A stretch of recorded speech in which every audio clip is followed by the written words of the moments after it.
Hey, y'all, I'm Kim Stewart, host of Book Marketing Mania, where we talk about all the things to help you meet new readers and market your books online. Y'all, I'm so thrilled to welcome today my friend Alana Dawson, podcasting coach and host of the Podcasting Party podcast, to the show.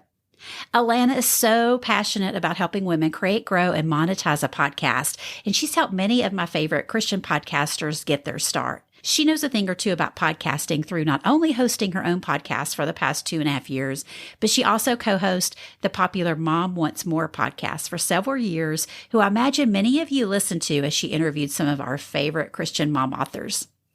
Alana also created an amazing membership for female podcasters called Podcast Her, and I've been a member since right after I launched the show and knew I needed extra coaching as well as amazing collaboration and support from other Christian podcasters. I can't recommend it enough, and I'll have Alana share more about it at the end of our interview. So before we get started on her sharing 6 steps to turn your blog into a podcast, I want to make sure you know I'm including Alana's download linked here in your podcast player and on the blog so you can reference each step we talk about. And y'all know me, when I have an expert on the show, I take advantage and ask all the things. So you'll also hear Alana share about consistency in podcasting, collaborating with others to grow your show, even using a podcast to flesh out your book ideas before creating your book proposal. You know we don't call this Book Marketing Mania for nothing, so let's get to it. Hey, Alana, welcome to the Book Marketing Mania podcast. I am so glad you're here today. I am so glad to be here with you, Kim. Thanks for having me on. Yeah. So y'all heard me gush about Alana in my introduction. We just said, we were talking before we started hitting recording, is that I've got so many friends and clients that have been blogging for years, right? And some of them are authors, some of them, want to be authors one day, but they just have tons and tons of content. And they're thinking maybe they might want to start a podcast too, but they're not really maybe looking at how those can work together. So that's what we wanted to talk about today, is just how can they bring all their content together and put it into a podcast from their blog post. So I'm so excited. I heard Alana speak on this in Hope Writers and membership, if anybody knows about that, the membership for writers. And I just was like, oh my gosh, this is amazing. So we have to talk about this. So anyway, so that's what we're going to talk about today, how to turn a blog into a podcast in 6 simple steps. So Alana, before we get started though, I want to ask you just about podcasting in general. So let's just start with like frequency of because everybody just thinks, oh my gosh, it's this huge ordeal, right? To start a podcast is going to be so much work, which we both know it is, but it's also great work. But how would you even encourage people when they're first getting started? Like, are they going to do a weekly podcast, a bi-weekly podcast, a private podcast where it's like subscribe only, or, just a short little pop-up podcast? Like all the different ways you can podcast just blows my mind. So will you just kind of share some tips on how somebody could even get started, getting their mind wrapped around maybe it's not going to be as much work as they think it is? Yeah, totally.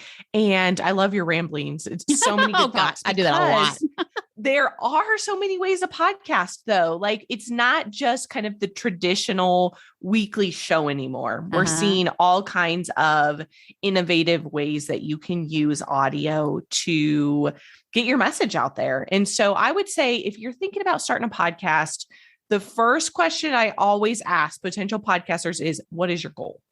And I think once you get really, really clear on what your goal is it to get people on your email list because you want to grow your platform? Is it to sell a product or a service? Depending on what that looks like for the listener, I would then say you can make decisions based on that. So private podcast feeds are great because you're creating it for people who have invested in you and what you have to offer. So they have given an email address in exchange for your content on some type of private player or feed. And there's all kinds of ways to go about that. We won't jump in that today. If you have questions, you can message me over on Instagram. We'll talk more about private feeds, but that's kind of what a private feed looks like. And then only those people who have said yes, raised their hand, given their email address to you, will get that content. A public feed is one that I think most of us are familiar with, which is anybody who can find your show, that can search a directory, Apple, that's Apple, Stitcher, Spotify, whatever that looks like, wherever you like to listen to your shows, you go search for the show. and it pulls it up just like the podcasting party, and anybody can listen. So when you're thinking about consistency, the biggest component and decision besides your goal is how often can you stick to it? Mm-hmm. There is absolutely, it used to be back, when I started podcasting 2016, 2017, you needed a weekly show. Like you could get away, there weren't that many shows out there. And so for most people, a weekly show was kind of like the go-to. Mm-hmm. Nowadays, and back then, just to give listeners a little perspective, there was 175,000 podcasts on Apple in 2017. Today, there are over 2 billion with a B podcasts on Apple. And so what you're looking at when it comes to that is you got to find a way to set yourself apart, but also you don't want to overcommit, because what's going to happen is people are going to come listen to your show. And if you're not there, they're not going to come back and listen. Right. So you want to pick something you can be really consistent at and build that listener base. Monthly works. You can do seasons. You can drop, 5 episodes, call it season 1, take a break, come back and jump into it again. So really those are, I think, the big 2 things to consider is your goal for the show. And then you can talk about what that looks like as far as how often you can be consistent, because you're right. When you get into weekly, even, bi-weekly, what that looks like is it's creating a lot of content. Yeah, it is definitely. And I love, the bi-weekly content, because that's what I've started. That's what I've moved to. And I loved when you talked about it. I think it was at Hope Riders. You taught me the big word fortnightly.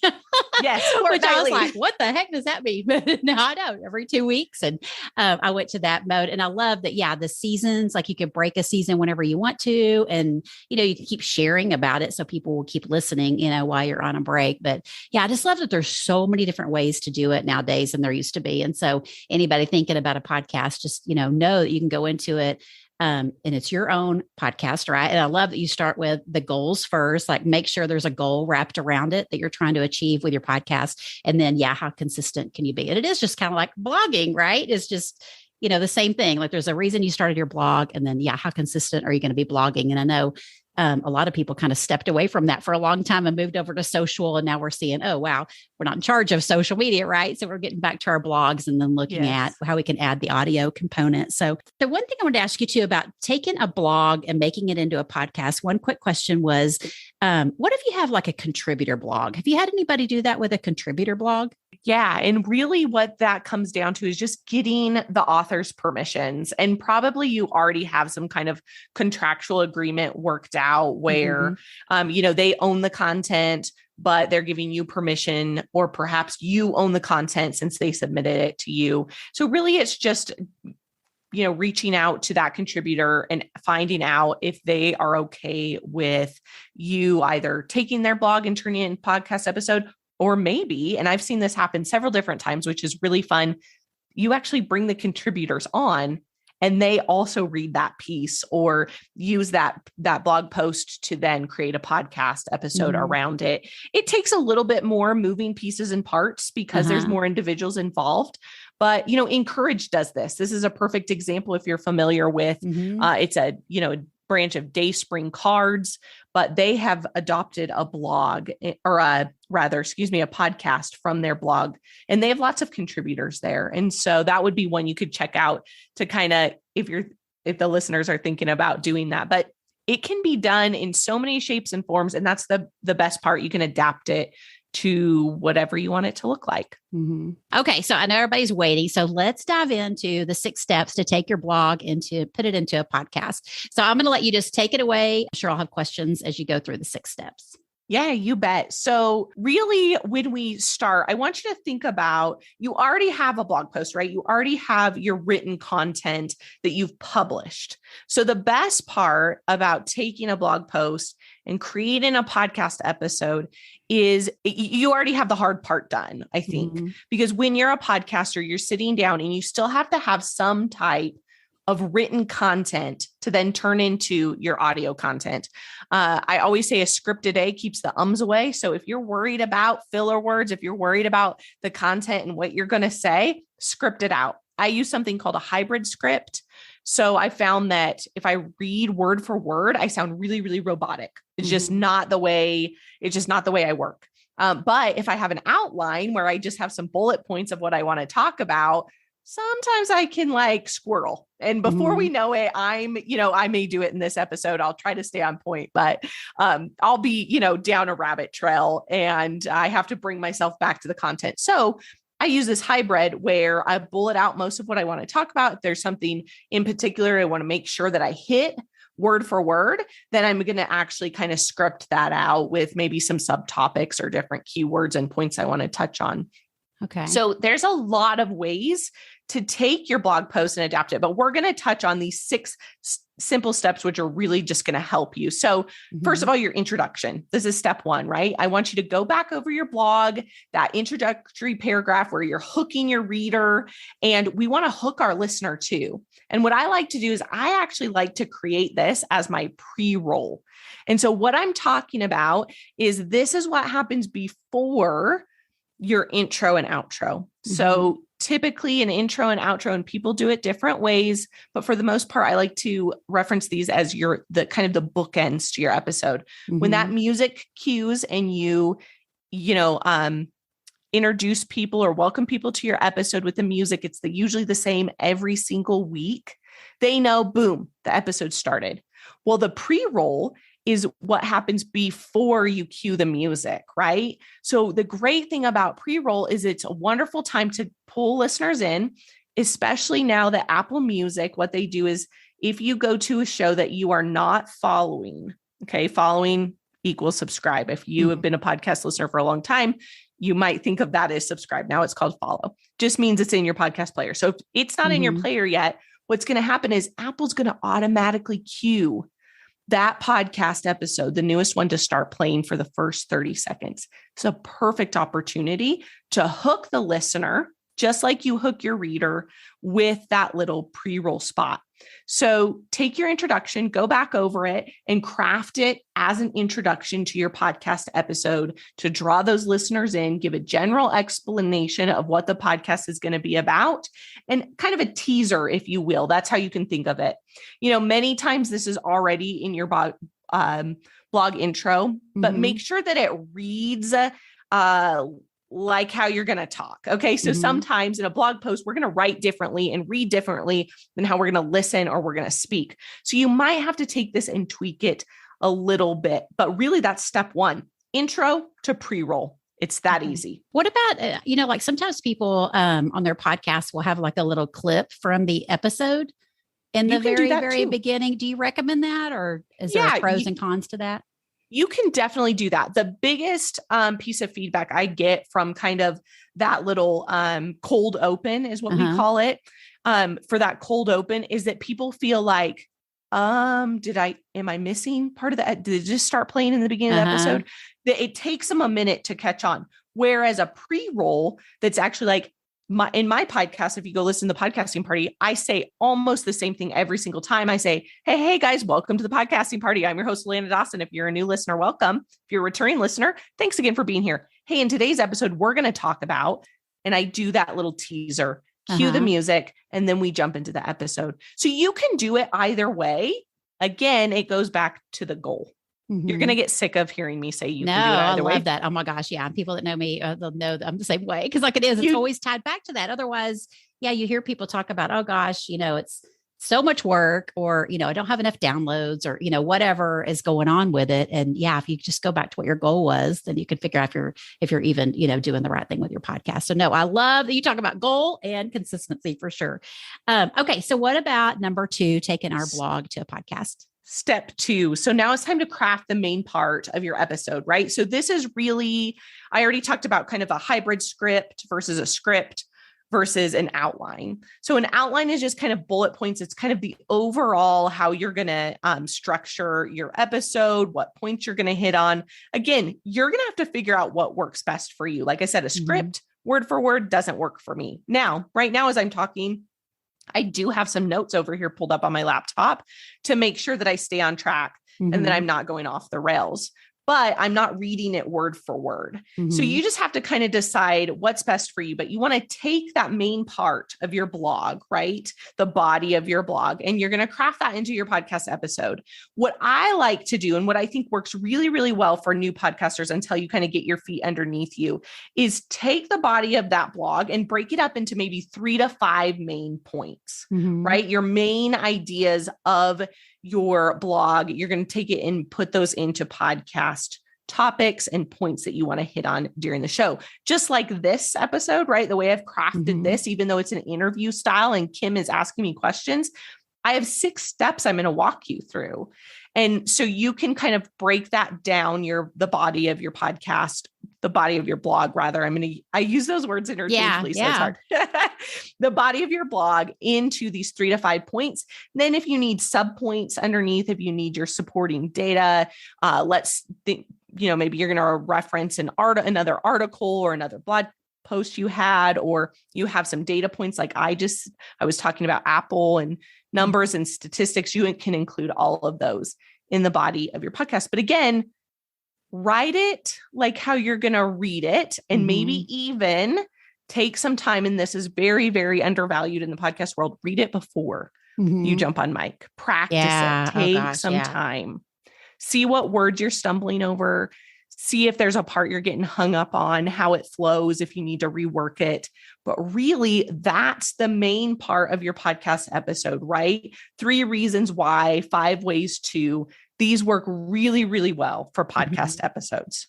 Yeah. Just like blogging. You're right. And I love that, when you think about taking it to a podcast, and especially like you said, that is so undervalued. And I probably didn't do that for the longest time of reading through what you're going to say.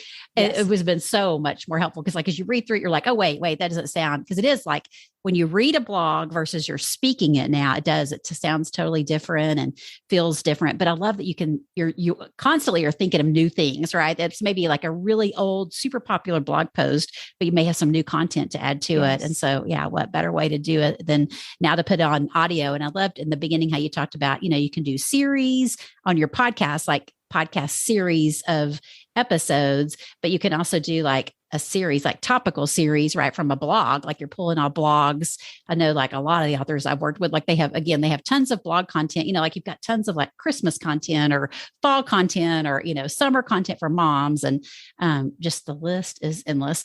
So what about on the body of the episode? I don't know if this is the right place to ask you about this, Alana, but like for SEO, like typically when we have a lot of blog posts, we're doing all the interlinking to other posts. Would you have that in that body? Like, would you mention you have certain blog posts, or if you've already put those into audio, you can mention that you have certain podcasts they could go listen to? Is that where you would kind of throw that in, or would you rather throw it in more at the bottom? No, I love to throw it in the body. I think it's a fantastic place. So let's say you're referencing a podcast that you already have or a blog post that you already have. You can say, if you want to learn more about this, I have another blog post that goes in, in depth into this idea. I'll reference it in the show notes. Okay. Or I have a podcast episode. It's number 67. You can find out more by going to the link in the show notes. And I know that we have some questions about show notes. Yes, too. Thank you. That's step number 5. So I promise listeners, we're going to get there. We're going to talk about show notes, what those are, how to work them, what best practices for those. But that's really, and honestly, Kim, when we're talking about time, this is probably going to be the bulk of your time is spent here crafting the main part of your podcast episode, just like writing your blog posts, but content's already there. So it's just you reworking it just a little bit, pulling it up. I have some clients who you were talking about breaking it into seasons and different topics. I have several clients that I've worked with that have had book ideas, and we have created a podcast to flesh it out. Ooh, and so each season is a chapter, and they've had one, we did about 5 to 6 episodes per season. And each season was a chapter of their book. And they released the episodes and we reworked it. And by the end, they had a book proposal. It was ready to go. They had their whole book already structured and laid out. Of course, when it came to time to publish, they had to change some things, and that's just the nature of the industry, right? But overall, they had already had it, and it resonated really well with listeners. So not only can you take your blog post and make it in to a podcast, but you can take a book idea and make it into a podcast. Yeah. Oh gosh, that's so great. Yeah. And I keep hearing and seeing proof that publishers are looking for podcasters, right? Because they know you have built an audience, and that you can, get your message out further with a podcast, and you have podcasting friends that'll help share. So I love that idea for sure. Okay, so that was step number 2. What about step number 3? Yeah, step 3 is your outro. So just like your intro, right? You took your introductory paragraph and you crafted it as an introduction for your podcast episode, regardless of where you put that, whether it's a pre-roll or you put it in the episode itself. You're going to take your outro. You're going to take kind of your conclusion paragraph that summarizes everything you just talked about, and you're going to wrap it up and use that to craft a conclusion. We don't want to just leave our listeners hanging, right? We don't want to just be like, all right, that's it. Peace out. Right? You're going to wrap it up nicely. So what I love to do, and again, this is the way my mind works and most of my listeners' mind works, is I'll just go back over those steps, right? So at the end of this episode, I would say, all right, that's it, listeners. Those were the 6 simple steps for turning your blog post into a podcast episode. Let's go over those one more time. Step 1, step 2, so on and so forth. Wrap it up. And that's kind of, you just want to put a pretty bow on it, just like your blog post you would, right? Yeah. And this is what's going to lead us into step 4, which is a call to action. Yeah. So, and this is, we can do a whole episode on this. I know, right? I love calls to action. And I think this is where I see a lot of podcasters kind of end their podcast episode and they just leave their listeners kind of hanging. They just spent 30 minutes with you, and it's like, all right, we wrapped it up. Bye. Don't leave them hanging. Okay. Huge mistake, because your listeners are primed and ready to take action, just like your readers are, right? Your readers just spent however many minutes reading your blog post episode. What do they do now? So we need to provide a call to action. CTA is what it's short for. So you may hear me reference CTA. And so give them one thing to do at the end of the episode. Okay. Do not give them a long laundry list. Don't tell them to follow you on socials and go to your website and opt in for your freebie and reference this other blog post, because guess what? Too many things. They're going to go, whoa, what am I supposed to do? Okay. I'm going to do nothing. Yeah. Okay. Yeah. So give us some examples of those, Alana, because I'm thinking like, I know sometimes it's like you think call to action. Well, I don't have anything to sell. Like you think of it as a sell thing versus like you're just wanting to connect with them after the show ends. Right. And there's, and like you just listed several ways to do it, but yeah, I would love for you just to give some specific examples of those so that our listeners can see, oh, okay, that's what you mean by if they're not familiar with a call to action. Yes. And the language I love for a call to action is an invitation for them to take a next step with you. Okay. Right. When you go to coffee and you sit down with a friend and you spend an hour catching up and chatting, you don't just stand up. It would be really rude of you just to stand up and walk away. Right. You're probably going to make plans to do something else. Oh, hey, we're having some friends over Friday night. Are you guys available? Come join us. Or when do we want to set the next date for our next coffee time to meet? So what you want to do is pick one thing that invites them to take that next step with you. So it might be, if you have a freebie, to go and get a cheat sheet or something that can help them with the content you just talked about. It might be telling them, hey, if you want more information, I'd love for you to go reference this other podcast episode or this other blog post. And again, you can bake those in, you can work them in like we just talked about in the body of your episode, but it can also be your call to action. Go do this next step. Or it can be something as simple as follow me on social media. Now, you're right. I use it a lot in my own business because my podcast is an arm of my business to sell my products and services. So I just went through a launch for, you mentioned at the top of the episode that my community podcast, Her. And so I use the call to actions a lot to say, hey, by the way, if you loved this content, if you loved what I was talking about today, if you found it helpful, I have a community that does this every single week for you. You can find out more information here, and you can give them a web address that will reference, in the show notes, or they can go click on. So, but just pick that's a lot of different ways that I just gave you, Kim, but pick what's most relevant for that episode and what's natural for the step for them to take with you, the invitation of that next step to build that relationship, and include it there. Yeah, I love that you talk about making it an invitation, just mixing it up. Like you say, like when you're on a launch, you might be talking about your podcaster community. But when you're not in a launch, it may just be, hey, come over and get this freebie on my email list. Or, it might be social media. And I always think of like, how can you, be really strategic with all this? And of course, you could, forward them to your social media, but the first thing they see is join my email list, right? I mean, they see it in your profile, or, they hear about your membership there, or again, on your email list. Then once they're on your email list, you can, share about all kinds of things. So I love just being able to mix it up and thinking about, taking our blogs to podcasts. Cause of course, we're going to talk about this too, but like just being able to share older episodes with your new email subscribers.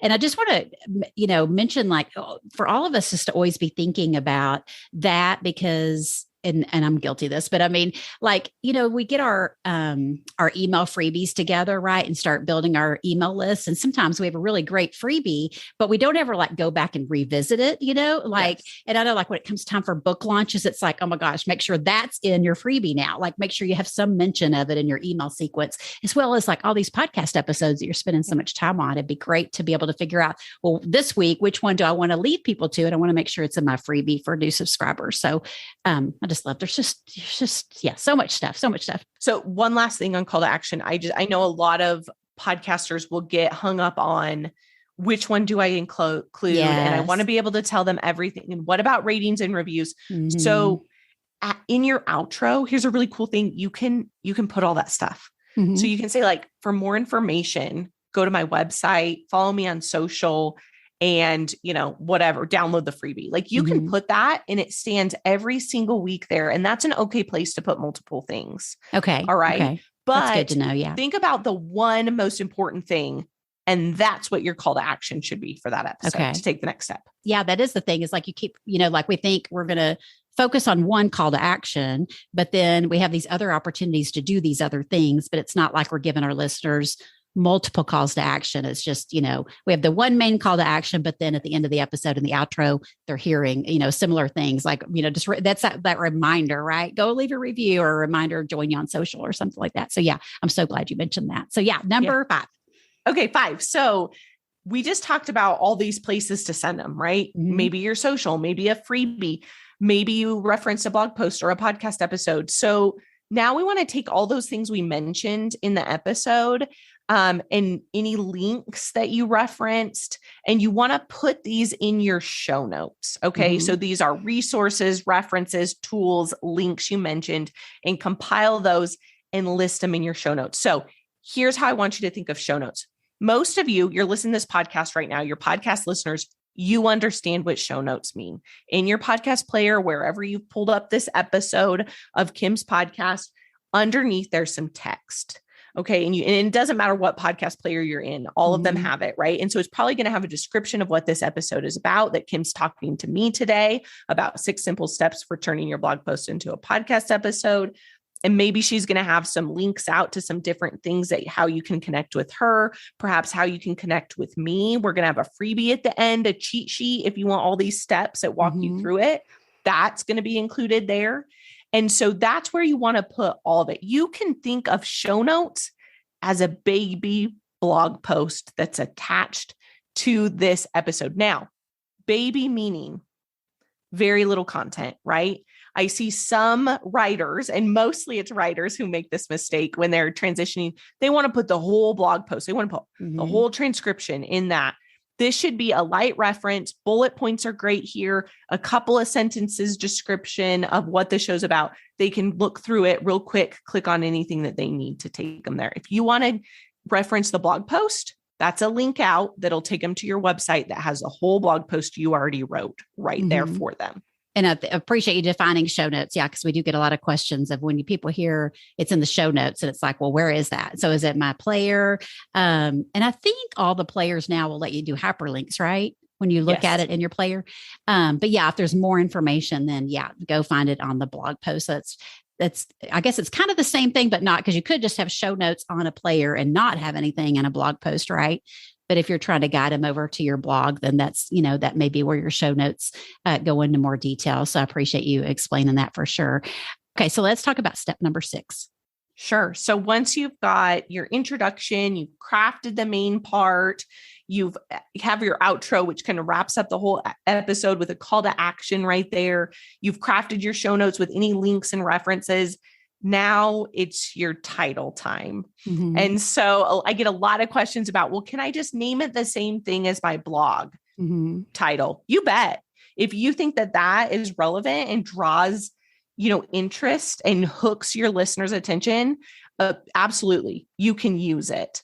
But just like the blog post title, the podcast episode title is so important. You want to craft a title that's going to hook them, that's going to draw them in to listen, but you can also be super strategic here. Okay. And I know my writers are going to appreciate this, but you can use those keywords just like you do in your blog post titles. You can use keywords in the title for your audience that might be searching for good old SEO, right? Mm-hmm. And you can cue that. And so lots of times I'll think about what this podcast episode is about and how I can use the keywords I'm using in the podcast title. So if they're searching in their Apple or whatever player they like to listen, and some of them are searchable and some of them are not. And again, that's probably a whole nother podcast episode, right, but you just want to use those keywords so that it'll draw and pull it up. So if you're taking your blog post and turning them into podcast episodes, what happens with the blog post itself that maybe, is still sitting out there getting lots of traffic to it? Are we putting our embedded podcast player into that blog post, or do we want to link it to, if we have a new blog post, how would you suggest we go about doing that? Yeah, it's totally up to you, but 100% I would embed and all that means, listeners, if you're not familiar with the podcasting world, is it's just some code that you're going to put on your website that allows people to listen right there at the blog post. Mm-hmm. And so you'd have to think through how you're going to restructure. If all you're doing is you're going to leave your blog, and I wouldn't pull the blog post down. Mm-hmm. No, I would keep it up. Maybe you want to refresh, update, like you were talking about. But what you could even do is put a little copy at the top that says, this blog post has been repurposed as podcast episode number 421 on my podcast, whatever, link out to your podcast. And then, or if you have a podcast page or whatever. Yeah. And then I would embed it, Kim, right there on the blog post in order to cue that, because then you're doing two things. You're using good old SEO written, but Google has now transitioned and will continue to transition to SEO through audio. So they're going to search, their search engines are also searching audio, which is fantastic for us as podcasters. So you're kind of getting a double duty SEO without getting into the technical kind of nitty gritty of how this all plays out. Does it matter where you put your player, your embedded player in your post? Does that matter for SEO at all? Like if it's at the beginning of the post or a little bit further down the post? I like to keep it at the top just because people know it's there, right? They see it right off the bat. And by the way, you can custom code almost every player depending on what type of hosting you have to make it look pretty, if that's a concern. I know that's especially bloggers, they have a layout they love and it can be really hard, but you can customize that so it looks really nice.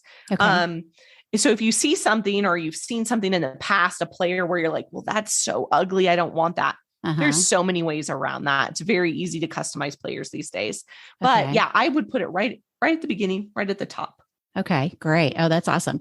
Okay, so good. Those are the 6 steps to take in a blog and put it into podcast. And as Alana mentioned, we're going to put that link in the show notes where you can grab her free download that just talks you through each of these steps. It's so helpful. But I would just love to ask you too, Alana, what you're seeing these days working best. Let's just talk about podcasting in general. What is working best for sharing your episodes, or tips you can give us to keep sharing, especially our old episodes? Like if we do have seasons, or even if we don't, like we just need to keep sharing our episodes because we have new people coming into our community that need to hear the messages we have to share. Yeah. One of the best things about podcasts, just like blog posts, is they're evergreen. As long as you've got a hosting company and you are paying to keep that hosting live, which by the way, there are free companies too. So you don't need, like Anchor is a great one. People can go back and search. So I didn't start out actually, this is my second podcast. My first podcast, I started podcasting. It was for moms. It was called Mom Wants More. And that's my first show. it still gets downloads to this day. I was going to ask you about that because I knew it was a super popular mom podcast. Yeah. We have not been podcasting for 2 years now, Wow. 2+ years over there. And yeah, isn't that crazy? I'm still getting, I'd have to What do you attribute that to? Is it from sharing or people sharing, or are they finding it through SEO and searching? Evergreen. Yeah. People are searching for the topics we're talking about and somehow we're coming up. And so that's what I would say is that is one of the best things about podcasting is that your episodes will live on. Huge fan of repurposing here. I don't think that you need to be on the content creation hamster wheel all the time. So once you get I always like to say anywhere from 12 to 20 episodes, repurpose it, take a break. And there's so many different ways. And this is one of the things that I presented in the membership that we talk about a lot, Kim, that I know you're familiar with, but there's so many different ways that you can repurpose that content. Yes. But use it. Don't just let it sit there and stay stagnant, just like your blog post episodes. Take them, create them up into a podcast, break them down. Sometimes one blog post, especially if it's fairly longer, you might need to break it up into 1, 2, 3 different podcast episodes, especially depending on how long it is. Yeah. So, and you asked me like some tips that I could give. I think the biggest things when it comes to growing a podcast, growing a show is consistency, collaboration, and content. I will say for writers, content is usually not the problem, right? That's usually pretty easy, but make sure you're creating content that's going to help your listeners. It's going to serve your listeners. As long as you're doing that, boom, check that box, move on. Collaboration. The 2 biggest ways we're seeing shows grow right now is through having guests and being a guest. So regardless of, and we haven't talked a ton about format of your show. Yeah. But you can have solo shows, you can have interview shows, you can have a mix of both, guests on your show and some solo episodes. I like a mix of both. That's what I do on my show. You can also have panel shows where you have more than one, a co-host. So many ways to slice and dice it. Again, go back to your goal for the show and make a decision on what works best for you and the fit. But also when it comes down to collaboration, just working with other podcasters and working with other writers. Maybe you could find a co-host. That's again, I brought a co-host on my first show. I started solo, brought a co-host on, another writer, Amber Solis. She was my co-host for a lot of years. And then we ended the show. Now I do primarily, my show is the podcasting party is solo with guests on. And I love that format. Again, it just depends, but that's the second thing. And then the third is consistency. And that's the piece we talked about at the beginning, just making sure that whatever you choose, whether it's weekly, fortnightly, or monthly, that you're sticking to that. If it's seasons, great. I always say, just make sure that your listeners know what to expect. So tell them when you'll come back for the next season. Bob Goff does this really well. He always says like, hey, that's a wrap on season 2. I'll see you back here September 3rd for season 3. Can't wait. And then tell them where they can find you in the meantime. They want to connect. Oh, well, yeah, that's such a great idea about, how do you kind of wrap up a season, or if you're just even taking a break? And I know you've talked a lot about this on your podcast as well as in the community, but that's sort of like one of my biggest pet peeves. Of course, as somebody that spends all her time researching podcasts for people to guest on, is like, when you see a podcast like it's just gone and you're like, there's no more new episodes, but you don't know if they've ended it or if they're just on a break for a season. I love that you definitely put that in. I mean, I would also encourage people, and again, this is really selfishly for me looking for a podcast to guest on, is like, do just like a short 30-second extra episode that says like what you just said, but it's not the end of the last episode. It's just like, come on, with me a new episode for 30 seconds that says, hey, we just ended season 1, stay tuned for season 2, connect with me on Instagram or something, would be so great. And you could do that anytime. So like if you've ended something and you haven't ever done that, like, would you please go back and record just a little something for us to know? Cause that's so appreciative of the listeners. Yeah. And I want to give a shout out for those. I know, again, writers, usually content is not a problem, right? Especially if we're talking about taking all your blog content and putting it onto podcasts. But even if you're going to create new content, I just want to give a shout out because you have been so amazing in your coaching and community is to help me as a new podcaster and I'm not a big content writer. I haven't ever had a blog per se, in all these years. But it was so helpful to hear your coaching on how to map out your content for 6 months. And like, boom, like it was like one of your hourly coaching, sessions. And it was just like, here's how you do it. Boom, go do it. And I did like immediately, like, mapped out 6 months. And it made me feel so much better to know I had all that content mapped out. I didn't have it all written and recorded by any means, but I knew, okay, here's my 6 months out. And I just did it again. And it just makes me feel so good to know I have that plan in place. And now I have to figure out what am I going to talk about on the podcast, so shout out to you. You're so good about that, Alana. Oh, I'm so glad it was helpful, Kim. So helpful. That is, that's a whole lot of years of trial and error and finding out what works. But I have to say, if there is one thing that I want listeners to walk away from this episode with, it's that number one, you can do it, and don't overcomplicate it. Like, you can keep it simple. These are the steps that I've created, that I've seen work, that I teach to clients, the kind of the formula and the process. But guess what? You could even just take that blog post and you can sit down, you could read it. Hit record, read it, tell people, hey, come connect with me, give them a call to action, walk away, reference the blog post. That's all you would have to do. So don't let the steps that seem overwhelming or overcomplicate the process for you. Take it your own, take what works for you, create it, and then go out and you can tweak and learn. I always say grow as you go, right? Like, you're not going to learn it all before you have to start taking action. So take the action, do it imperfectly, and you'll grow as you go. I want to give a shout out to your community, because I love the podcasters that are in your podcaster community. And I know you also have a free Facebook group. So I hate to ask for all these things because we just talked about having one call to action. But I would love to hear just, how you want listeners to connect with you, Alana. And then we'll also, again, I'm going to put links for everything in the show notes, but I would love for you just to share how to best connect with you and give a little shout out to your community. You bet. So the easiest way to connect with me is to go to my website. It's alanadawson.com. You can find freebies there. You can find link out to Facebook and Instagram, if you still hang out on Facebook. I don't know how many people are there anymore. Facebook groups, though. You have a great Facebook group. Yes. And that group is fantastic. It is totally free. It's called the Podcasting Party. You can also find my podcast there on my website too. So literally everything's there, but the Podcasting Party free Facebook group is a terrific way to come connect with other podcasters. And we have every Monday, we have a thread. If you want to be a guest or have a guest, you can put yourself there. Every Thursday, we have a toot your own horn. You can come in and kind of celebrate a latest win, share an episode that you were excited about.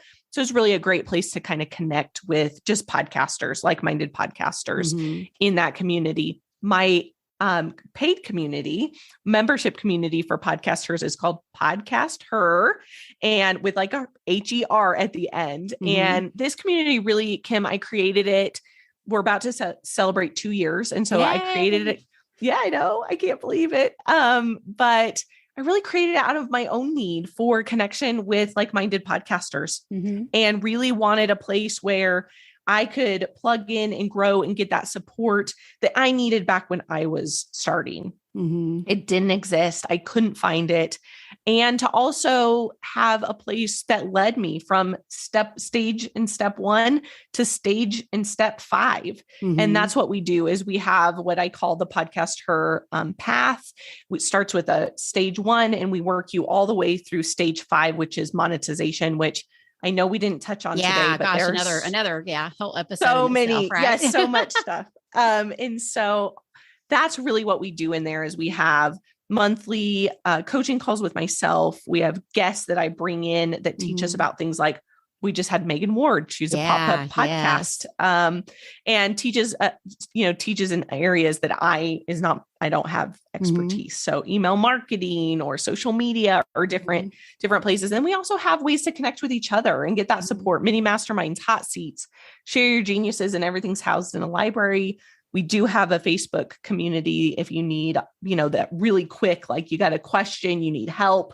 What's your favorite boom arm? What I need a new mic, all those quick questions and answers that you need. So it is, I say this all the time. I created it for other podcasters, but really it's been a lifeline for me as a podcaster as well. So if you want to know more, I'll give Kim a link to put in the show notes, but you can reach out to me too if you have questions about it. Yeah, absolutely. That sounds amazing. Well, this has been so good, Alana. I so appreciate your time today. And I'm so excited to hear from my listeners and see how they're going to turn their blogs into podcasts, and they can reach out to you to get support as always.